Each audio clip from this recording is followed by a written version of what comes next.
Tension, এটা মানুষ ইচ্ছে করে না, অনিচ্ছাকৃত ভাবে হলেও টেনশন চলেই আসে।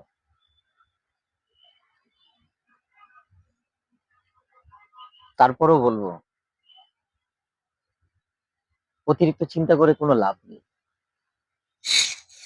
তকদিরে যেটা লেখা আছে তা হবেই। উত্তম তো এটাই হবে, সবকিছু খোদার উপর ছেড়ে দিয়ে